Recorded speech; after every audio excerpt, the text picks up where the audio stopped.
Hi friends, ಎಲ್ರಿಗೂ ನಮಸ್ಕಾರ. Welcome to Kannada TV. Bhargavi LLB ಇವತ್ತಿನ ಸಂಚಿಕೆಯಲ್ಲಿ ಏನೇನಾಗುತ್ತೆ ಅಂತ ಹೇಳಿ ನೋಡೋಣ.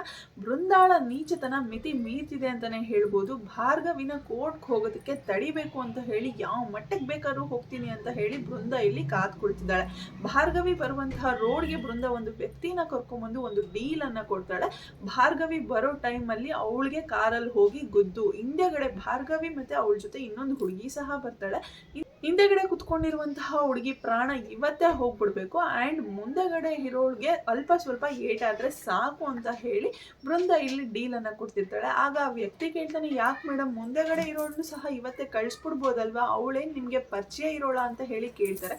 ಆಗ ಬೃಂದ ಹೇಳ್ತಾಳೆ, ಇಲ್ಲ ಇಲ್ಲ, ಅವಳಿಗೆ ಏನೂ ಆಗಬಾರ್ದು, ಅವಳಿಗೆ ಲೆಕ್ಕ ಚುಕ್ತ ಮಾಡಬೇಕಾಗಿರೋದು ನಾನು, ತುಂಬಾನೇ ಬಾಕಿ ಇದೆ. ಸೊ ಅದೆಲ್ಲ ಚುಕ್ತ ಆದಮೇಲೆ ಅವಳನ್ನ ಮುಗಿಸುವಂತಹ ಡೀಲ್ ಕೂಡ ನಾನು ನಿಮಗೆ ಕೊಡ್ತೀನಿ, ನೀವೇನು ವರಿ ಮಾಡ್ಕೋಬೇಡಿ. ಬಟ್ ಸದ್ಯಕ್ಕೆ ಅವಳಿಗೆ ಇವಾಗ ಅಲ್ಪ ಸ್ವಲ್ಪ ಏಟಾದರೆ ಸಾಕು ಅಂತ ಹೇಳಿ ಡೀಲನ್ನು ಕೊಡ್ತಾನೆ. ಆಗ ಆ ವ್ಯಕ್ತಿ ಕೂಡ ಸರಿ ಮೇಡಮ್ ಆಯಿತು, ನೀವು ಹೇಳ್ದಾಗೆ ನಾನು ಮಾಡ್ತೀನಿ, ನೀವು ಇಲ್ಲಿಂದ ಹೊರಡಿ, ನಾನು ಕೆಲಸ ಮುಗಿಸ್ಬಿಟ್ಟು ಕಾಲ್ ಮಾಡ್ತೀನಿ ಅಂತ ಹೇಳಿ ಆ ವ್ಯಕ್ತಿ ಹೇಳ್ತಾನೆ.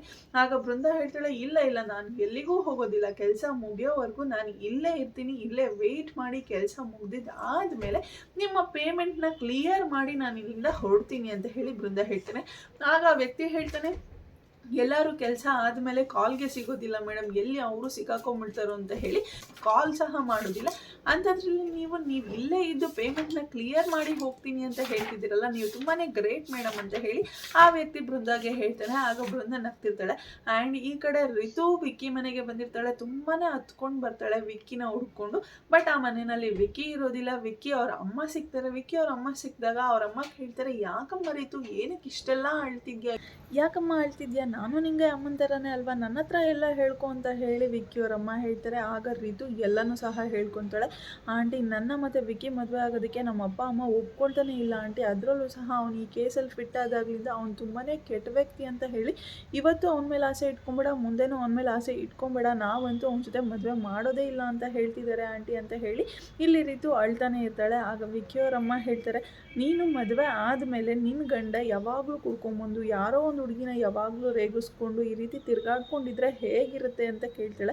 ಆಗ ರಿತು ಹೇಳ್ತಾಳೆ, ಚೆನ್ನಾಗಿರಲ್ಲ ಆಂಟಿ, ನಂಗೆ ಅದೆಲ್ಲ ಇಷ್ಟ ಆಗಲ್ಲ ಅಂತ ಹೇಳ್ತಾರೆ. ಈಗ ವಿಕ್ಕಿ ಇರೋದು ಅದೇ ಕ್ಯಾರೆಕ್ಟರ್ನಲ್ಲಿನೇ, ಸೊ ಅದಕ್ಕೋಸ್ಕರ ನಿಮ್ಮ ಅಪ್ಪ ಅಮ್ಮ ಆ ರೀತಿ ಹೇಳ್ತಿದ್ದಾರೆ ಅಷ್ಟೇ ಅಂತ ಹೇಳಿ ಅವಳು ಹೇಳ್ತಾಳೆ. ಆಗ ರಿತು ಹೇಳ್ತಾಳೆ, ಏನಂಟಿ ನಿಮ್ಮ ಮಗನ ಬಗ್ಗೆ ನೀವೇ ಈ ರೀತಿ ಮಾತಾಡ್ತಿದ್ದೀರಲ್ಲ ಅಂತ ಹೇಳಿ ರಿತು ಹೇಳ್ತಾಳೆ. ಆಗ ಅವಳು ಹೇಳ್ತಾಳೆ, ಇಲ್ಲಮ್ಮ, ವಿಕ್ಕಿ ನಿನ್ನನ್ನು ತುಂಬಾ ಇಷ್ಟಪಡ್ತಿದ್ದಾನೆ, ಅದಕ್ಕೋಸ್ಕರ ಅವನು ನಿನ್ನ ಮುಂದೆ ಒಳ್ಳೆ ಮುಖನ ಮಾತ್ರ ತೋರಿಸ್ತಿದ್ದಾನೆ, ಅವ್ನ ಕೆಟ್ಟ ಮುಖ ನಿಂಗೆ ಇನ್ನೂ ಗೊತ್ತಿಲ್ಲ, ನೀನು ಇನ್ನೂ ಓದ್ತಾ ಇದೆಯಾ, ತುಂಬ ಚೆನ್ನಾಗಿ ಓದ್ಕೊಂಡು ಬೇರೆ ಹುಡುಗನ ಯಾರನ್ನಾದ್ರೂ ಮದುವೆ ಆಗಿ ಒಳ್ಳೆ ರೀತಿಯಲ್ಲಿ ಸೆಟಲ್ ಆಗು ಅಂತ ಹೇಳಿ ಹೇಳ್ತಾಳೆ.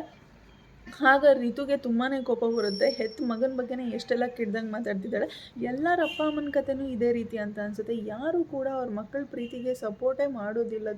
ನಾನು ಇವ್ರ ಹತ್ರ ಬರಲೇಬಾರ್ದಾಗಿತ್ತು, ಇವ್ರ ಹತ್ರ ಏನೂ ಹೇಳ್ಕೊಳ್ಳೇಬಾರ್ದಾಗಿತ್ತು ಅಂತ ಹೇಳಿ ಇಲ್ಲಿ ರಿತು ಆ ರೀತಿ ಅಂದ್ಕೊಂಡು ಯಾರು ಏನೇ ಹೇಳಿದ್ರು ನಾನು ಮಾತ್ರ ವಿಕ್ಕಿನ ಬಿಡೋದಿಲ್ಲ, ನಾನು ವಿಕ್ಕಿನೇ ಮದುವೆ ಆಗೋದು ಅಂತ ಹೇಳಿ ರಿತು ಅಲ್ಲಿಂದ ಹೊರಡ್ತಾಳೆ. ಆಗ ವಿಕ್ಕಿಯವರಮ್ಮ ಅಂದ್ಕೊತಾರೆ, ಒಳ್ಳೇದಾಗಲಿ ಅಂತ ಹೇಳಿದೆ, ಬಟ್ ಇವಳು ಒಳ್ಳೇದಾಗಲಿ ಅಂತ ಹೇಳ್ತಿದ್ದೀರಾ ಅನ್ನೋದನ್ನು ಸಹ ಯೋಚನೆ ಮಾಡಿದೆ, ನಾನು ಕೆಟ್ಟ ದಾರಿನೇ ಹಿಡಿತೀನಿ ಅಂತ ಅಂದರೆ ನಾನು ಏನೂ ಸಹ ಮಾಡೋದಕ್ಕೆ ಆಗೋದಿಲ್ಲ ಅಂತ ಹೇಳಿ ಇಲ್ಲಿ ವಿಕ್ಕಿ ಅವರಮ್ಮ ಆ ರೀತಿ ಅಂದ್ಕೊತಾರೆ. ಆ್ಯಂಡ್ ಆ ಕಡೆ ಭಾರ್ಗವಿಗೆ ಇನ್ನೇನು ಗುದ್ದುಬಿಡ್ಬೇಕು, ಗುದ್ದು ಅಷ್ಟರಲ್ಲಿ ಅಲ್ಲಿ ಬೃಂದ ಹೇಳ್ತಾಳೆ ಆ ವ್ಯಕ್ತಿಗೆ, ನಿಲ್ಲಿಸು ಏನು ಮಾಡಬೇಡ ಅಂತ ಹೇಳ್ತಾಳೆ. ಯಾಕೆ ಅಂತಂದರೆ ಅಲ್ಲಿ ಭಾರ್ಗವಿ ಒಬ್ಬಳೇ ಬಂದಿರ್ತಾಳೆ ಗಾಡಿನಲ್ಲಿ. ಭಾರ್ಗವಿ ಮತ್ತು ಸಂಧ್ಯಾ ಇಬ್ಬರೂ ಸಹ ಗಾಡಿನಲ್ಲಿ ಬರ್ತಾಳೆ. ಸೊ ಸಂಧ್ಯಾ ಕತೆ ಮುಗಿಸು ಅಂತ ಹೇಳಿ ಡೀಲ್ ಕೊಟ್ಟಿರ್ತಾಳೆ. ಸೊ ಸಂಧ್ಯಾ ಅಲ್ಲಿ ಇಲ್ಲದೆ ಇರೋದನ್ನ ನೋಡಿಬಿಟ್ಟು ಭಾರ್ಗವಿಗೆ ಏನು ಮಾಡಬೇಡ ಅಂತ ಹೇಳಿ ಬೃಂದ ಅಲ್ಲಿ ಡೀಲ್ನ ಕ್ಯಾನ್ಸಲ್ ಮಾಡ್ತಾಳೆ, ಅಲ್ಲಿಗೆ stop ಮಾಡಿಸ್ತಾಳೆ.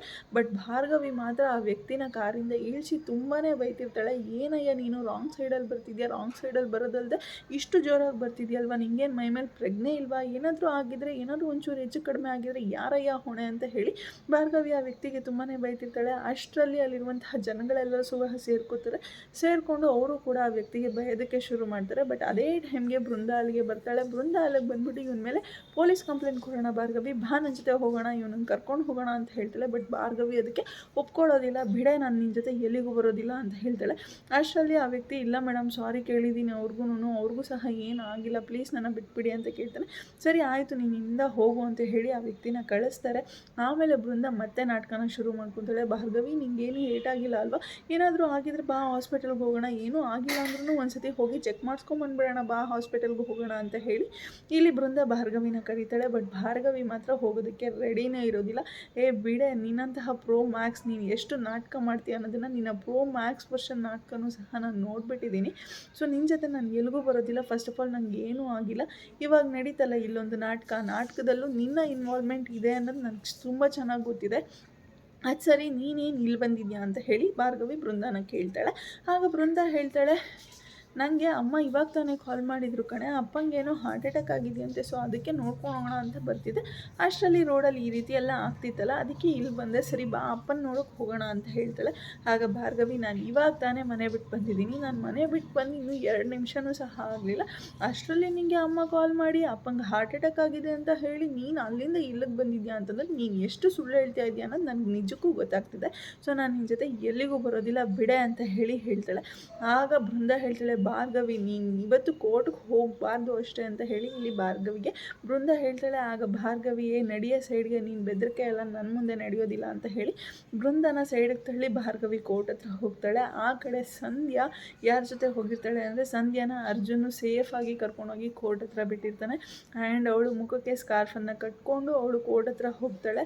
And Bhargavi court hearing ಸಹ ಸ್ಟಾರ್ಟ್ ಆಗುತ್ತೆ. ಅಲ್ಲಿ ಜೆ.ಪಿ. ಪಾಟೀಲು ಮತ್ತು ವಿಕ್ಕಿ ಅವರು ಸಹ ಕೋರ್ಟ್ ಹತ್ರ ಬಂದಿರ್ತಾರೆ. ಜೆ.ಪಿ. ಪಾಟೀಲ್ ಕೇಳ್ತಾರೆ, ವಿಕ್ಕಿ ನೀನು ಇನ್ನೊಬ್ಬ ಫ್ರೆಂಡ್ ಇರಬೇಕಾಗಿತ್ತಲ್ಲ, ಅವನೆಲ್ಲಿ ಅಂತ ಕೇಳ್ತಾರೆ.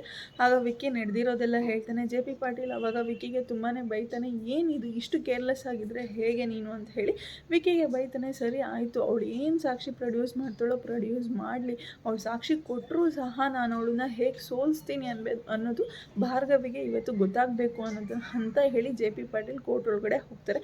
ಆ್ಯಂಡ್ ಈ ಕಡೆ ಭಾರ್ಗವಿ ವಾದ ಮಾಡೋದಕ್ಕೆ ಶುರು ಮಾಡ್ತಾಳೆ. ವಾದ ಮಾಡಿದ ತಕ್ಷಣ ಅವಳು ಲಾಸ್ಟ್ ಟೈಮ್ ಕೋರ್ಟ್ ಹಿಯರಿಂಗ್ ಟೈಮಲ್ಲಿ ಜೆ.ಪಿ. ಪಾಟೀಲ್ ಅವರು ಒಂದು ಕಂಪ್ಲೇಂಟ್ ಕಾಪಿನ ರಿಜಿಸ್ಟರ್ ಮಾಡಿದ್ದೀವಿ ಅಂತ ಹೇಳಿ ಆ ಕಾಪಿನ ಜಡ್ಜ್ ಹತ್ರ ಸಬ್ಮಿಟ್ ಮಾಡಿರ್ತಾರೆ.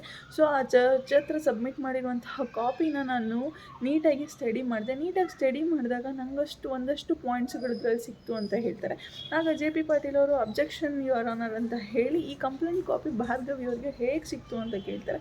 ಆಗ ಭಾರ್ಗವಿ ಅವರು ಹೇಳ್ತಾರೆ, ಇನ್ಸ್ಪೆಕ್ಟರ್ ಅವರು ಕೊಟ್ಟರು ಅಂತ. ಆಗ ಜಡ್ಜ್ ಅವ್ರು ಬೈತಾರೆ, ಅದು ಹೇಗಮ್ಮ ಪರ್ಮಿಷನ್ ಇಲ್ದಿರ ಈ ರೀತಿ ಎಲ್ಲ ಕಂಪ್ಲೇಂಟ್ ಕಾಪಿನ ತರಿಸ್ಕೊಂಡ್ರಿ ಅಂತ ಹೇಳಿ ಭಾರ್ಗವಿಗೂ ಕೇಳ್ತಾರೆ, ಹಾಗೆ ಇನ್ಸ್ಪೆಕ್ಟರ್ಗೂ ಸಹ ಕೇಳ್ತಾರೆ. ಆಮೇಲೆ ಒಂದೊಂದ್ಸತಿ ಈ ರೀತಿ ಸುಳ್ಳುಗಳನ್ನ ಮುಚ್ಚಾಕೋಕೆ ಈ ರೀತಿ ನಾವು ಕೂಡ ಅಡ್ಡದಾರಿನಲ್ಲೇ ಹೋಗಬೇಕಾಗತ್ತಲ್ವ, ತಪ್ಪಾಯಿತು ಅಂತ ಹೇಳಿ ಭಾರ್ಗವಿ ಇದಕ್ಕೆ ಕ್ಷಮೆನ ಕೇಳ್ತಾಳೆ. ಆಗ ಜಡ್ಜು ಸಹ ಸರಿ ಆಯಿತು ಮುಂದುವರಿಸಿ ಅಂತ ಹೇಳ್ತಾರೆ. ಹೇಳಿದ ತಕ್ಷಣ ಭಾರ್ಗವಿ ತನ್ನ ವಾದನ ಮತ್ತೆ ಶುರು ಮಾಡಿಕೊಂಡು ಅವಳು ಆ ಕಂಪ್ಲೇಂಟ್ ಕಾಪಿನಲ್ಲಿ ಇದ್ದಂತಹ ಲೂಪ್ ಹೋಲ್ಸ್ಗಳು ಎಲ್ಲವನ್ನು ಸಹ ವಾದ ಮಾಡೋದಕ್ಕೆ ಶುರು ಮಾಡ್ತಾಳೆ. ಸೊ ಭಾರ್ಗವಿ LLBನ ಇವತ್ತಿನ ಸಂಚಿಕೆಯಲ್ಲಿ ಇಷ್ಟೆಲ್ಲ ನಡೆಯುತ್ತೆ. ಆ್ಯಂಡ್ ಮೇನ್ ಸಾಕ್ಷಿ ಏನಿದ್ದಾರೆ ಅದು ಬರೋದು ಇನ್ನು ನಾಳೆ ಆಗುತ್ತೆ. ಇವತ್ತು ಸದ್ಯಕ್ಕೆ ಅವ್ರು ಇನ್ನೂ ತೋರಿಸಿಲ್ಲ. ಮೇನ್ ಸಾಕ್ಷಿ ಬಂದು ಏನು ಹೇಳ್ತಾರೆ ಅಂತ ನಿಮಗೂ ಗೊತ್ತಾಗಬೇಕು ಅಂತಂದರೆ ಇದೇ ಚಾನಲನ್ನು ಸಬ್ಸ್ಕ್ರೈಬ್ ಮಾಡಿಕೊಂಡು ನಾನು ನಾಳೆ ಅಪ್ಲೋಡ್ ಮಾಡ್ತೀನಲ್ಲ ಆ ವಿಡಿಯೋಗೋಸ್ಕರ ಕಾಯ್ತಾಯಿರಿ ಅಂತ ಹೇಳ್ತಾ ಇವತ್ತಿನ ವಿಡಿಯೋನ ಇಲ್ಲಿಗೆ ಏನು ಮಾಡ್ತಾ ಇದ್ದೀನಿ. ಯಾರಿಗೆಲ್ಲ ವಿಡಿಯೋ ಇಷ್ಟ ಆಗಿದೆ ಪ್ಲೀಸ್ ಲೈಕ್ ಮಾಡಿ, ಶೇರ್ ಮಾಡಿ, ಕಮೆಂಟ್ ಮಾಡಿ. ಹಾಗೆ ಯಾರೆಲ್ಲ ಇನ್ನೂ ನನ್ನ ಚಾನಲ್ನ ಸಬ್ಸ್ಕ್ರೈಬ್ ಮಾಡ್ತಿರೋ ವಿಡಿಯೋನ ನೋಡಿದ್ದೀರೋ ಪ್ಲೀಸ್ ಬೇಗ ಸಬ್ಸ್ಕ್ರೈಬ್ ಮಾಡಿಕೊಂಡು ಪಕ್ಕದಲ್ಲಿರೋ ಬೆಲ್ ಐಕನ್ನ ಕ್ಲಿಕ್ ಮಾಡಲಿಕ್ಕೆ ಮರಿಬೇಡಿ. Thank you so much. Love you all. Take care. Bye bye.